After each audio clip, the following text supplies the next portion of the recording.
Les capacités à se comporter et à interagir efficacement avec autrui font l'objet d'une attention accrue des recruteurs et des managers. Ces compétences douces ou soft skills regroupent des qualités personnelles très diverses, dont certaines peuvent être acquises lors des activités artistiques ou sportives. En entreprise, le bagage technique et les compétences professionnelles restent des prérequis, tandis que les soft skills constituent un excellent moyen de se démarquer des autres candidats. Mais qu'entend-on exactement par soft skills? Quelles sont celles que les entreprises s'arrachent? Les soft skills se définissent comme des capacités à se comporter et à être compte tenu de la situation. Ces compétences comportementales constituent donc la partie visible de chaque personnalité et sont mobilisées différemment selon l'environnement de travail et la situation. En partie innées, elles peuvent aussi avoir été développées ou acquises dans l'environnement extrascolaire lors de pratiques artistiques ou sportives, par exemple.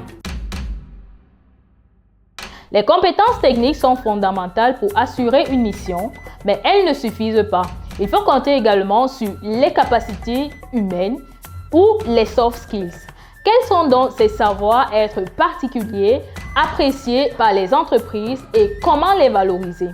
En numéro 1, nous avons l'adaptabilité et la capacité d'apprentissage.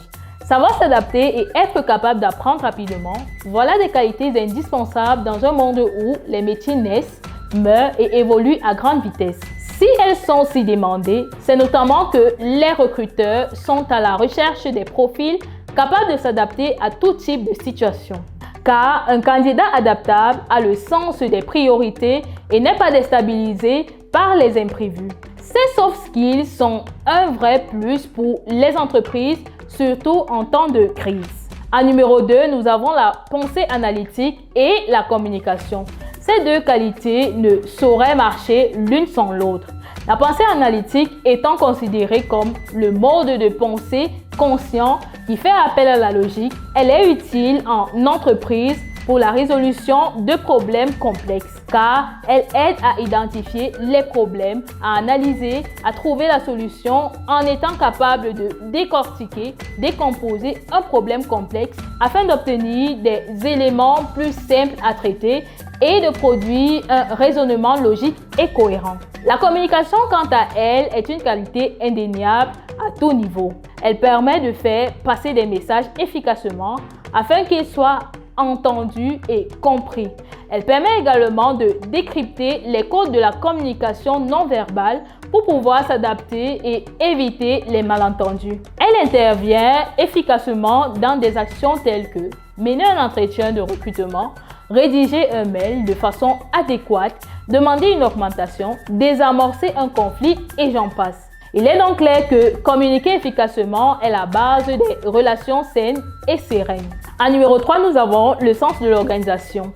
Être capable de s'organiser, anticiper, prévoir, planifier son travail et celui de son équipe, voilà une compétence essentielle à tout manager. Savoir gérer les priorités, le stress, appréhender les changements et lever les réticences qu'ils induisent immanquablement induit un certain sens de l'engagement et des responsabilités. Ce sont bel et bien des atouts à mettre en valeur et développer pour toute personne devant encadrer ses collaborateurs. Le sens de l'organisation induit donc la vision, l'engagement et le fait de décider efficacement. Alors, boostez votre sens de l'organisation. En numéro 4, nous avons l'empathie et l'écoute active. C'est cette capacité à écouter pleinement et attentivement l'autre, à ressentir profondément l'état émotionnel et cognitif de son interlocuteur est plus délicate à percevoir. Elle n'en demeure pas moins un pilier en matière de management. En effet, un manager empathique aura plus d'aisance à résoudre un conflit, anticiper des résistances à un changement, convaincre efficacement ses troupes et j'en passe. L'empathie et l'écoute active sont liées à l'intelligence émotionnelle avec pour principaux avantages la bienveillance, la résolution de conflits. Travaillez donc ces qualités. En numéro 5, nous avons la créativité, l'originalité et la prise d'initiative. Avoir l'esprit créatif, voici peut-être l'un des soft skills les plus recherchés dans le monde actuel et en perpétuelle et rapide évolution. mais aussi l'un des plus rares et délicats à repérer. Je m'explique. Les métiers d'hier deviennent obsolètes et laissent progressivement ou non la place à des nouveaux emplois, de nouvelles activités ou des façons de travailler aussi disruptives qu'inattendues jaillissent.